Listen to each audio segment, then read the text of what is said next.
এই সেবামূলক প্রতিষ্ঠানে আমরা সেবা দিতে গিয়ে রোদ নাই, বৃষ্টি নাই, ঝড় বৃষ্টি উপেক্ষা করে আমরা মানুষের সেবা দিয়ে থাকি। কিন্তু সেই সেবা দিতে গিয়ে আমাদের অনেক পাইসম্যান ভাই নিজের হাত পা হারিয়ে কেউ পঙ্গুত্ব বরণ করেছে, কেউ মৃত্যুবরণ করেছে, কিন্তু রেলওয়ের প্রশাসন তাদেরকে ঝুঁকি ভাতা দেয়নি। বাংলাদেশের এমন কোনো ডিপার্টমেন্ট নেই যে ডিপার্টমেন্টে এইচএসসি পাশে 18তম গ্রেড দেয়া আছে।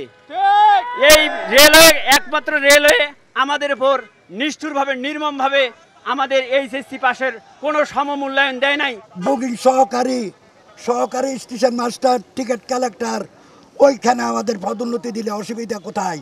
যেহেতু আমরা ইন্টারভার্স, পরিষ্কার এখন ইন্টারভার্স। আর কত মায়ের বুক খালি হলে, আর কত সন্তানের বুক, বাবার বুক খালি হলে আপনাদের মন ভিজবে, আপনারা আমাদের কথা শুনবেন।